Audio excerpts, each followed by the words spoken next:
চা তো আমরা প্রতিদিনই খাই, তাই না? বাট মাসালা টি তো রেগুলার খাওয়া হয় না। কিন্তু আমরা সবসময় যে চা খাই তার থেকে এই চাটা একটু ভিন্ন। এই চাটা একবার বানিয়ে খেয়ে দেখুন, আপনারা সবাই এই মাসালা টি ফ্যান হয়ে যাবেন। হ্যালো ভিউয়ার্স, আসসালামু আলাইকুম। আজকে আমি আপনাদেরকে মাসালা টি বানিয়ে দেখাবো। 10 মিনিটে এই মাসালা টি তৈরি করা যায়। আশা করছি রেসিপিটা আপনাদের কাছে অনেক ভালো লাগবে। তাহলে চলুন এখন মশলাটি তৈরি করে ফেলি। আজকে আমি মশলাটি তৈরি করার জন্য একটা কড়াইতে 1 কাপ পরিমাণ খেজুরের গুড় দিয়ে দিয়েছি। আর সেই খেজুরের গুড়ের মধ্যে অল্প একটু পানি দিয়ে দিয়েছি। এরপরে অনবরত নাড়তে থাকতে হবে, যাতে করে গুড়টা কোনোভাবে কড়াইতে লেগে না যায়। এভাবে করে অনবরত নাড়তে থাকতে হবে।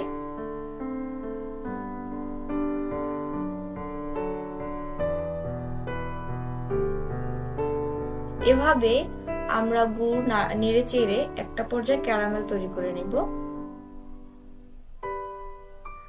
আপনারা চাইলে খেজুরের গুড়ের পরিবর্তে আখের গুড়ও ব্যবহার করতে পারেন, তবে খেজুরের গুড়ের মশলাটি বেশি মজা হয়। তো যখন দেখবেন যে খেজুরের গুড়টা এরকম চকচক চকচক করতেছে, তখন বুঝবেন যে ক্যারামেলটা অনেকটা রেডি হয়ে যাচ্ছে। এই পর্যায়ে অনবরত নাড়তেই থাকতে হবে, নয়তো এই গুড়টা যদি পুড়ে যায় তাহলে চাটা খেতে ভালো লাগবে না, তিতা লাগবে।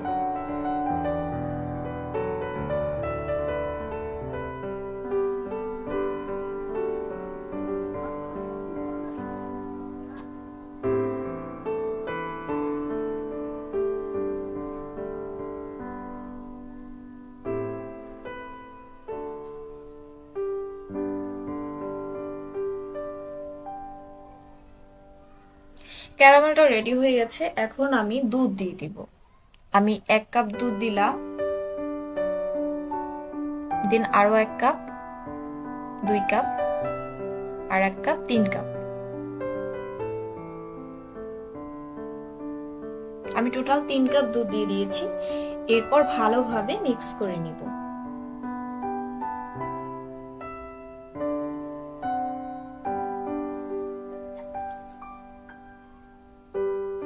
আর এই দুধটা আমি জাল করে ঘন করে নিয়েছি। তারপরে আমি এই দুধটা ক্যারামেলের মধ্যে দিয়ে দিয়েছি।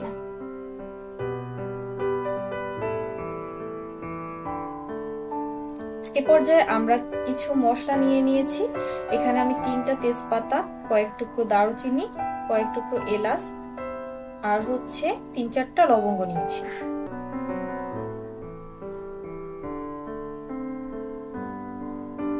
এই মশলাগুলো দিয়ে আমি 10 মিনিট জাল করে নেব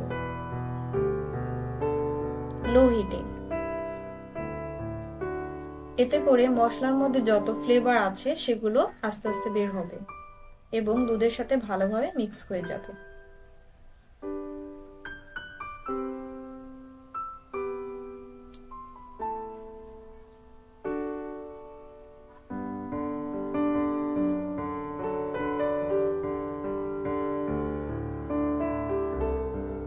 দুধটা প্রায় জাল করা হয়ে গেছে।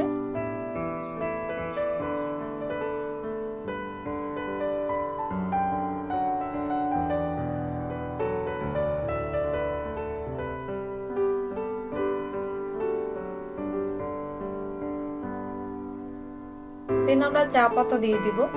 আর চা পাতা দেওয়ার সময় একটা জিনিস খেয়াল রাখবেন, চা পাতা দিয়ে 1 মিনিটের বেশি একটু সময় জাল দিবেন না।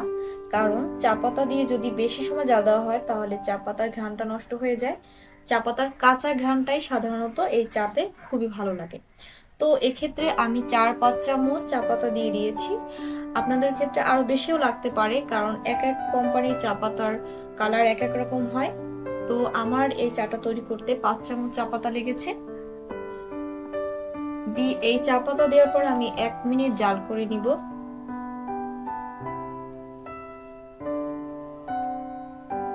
1 মিনিট হয়ে গেলে আমি গ্যাসের চুলা অফ করে দিব।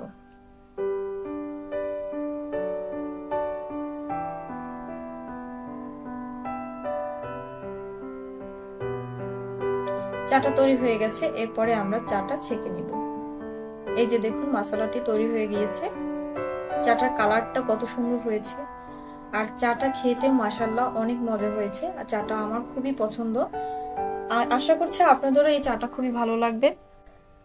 সো ভিউয়ার্স, সবাইকে অসংখ্য ধন্যবাদ, আর আমার জন্য অনেক অনেক দোয়া করবেন যাতে আপনাদেরকে নতুন কোনো রেসিপি উপহার দিতে পারি। আর আপনাদের সুস্বাস্থ্য কামনা করে এবার মতো বিদায় নিচ্ছি। আল্লাহ হাফেজ।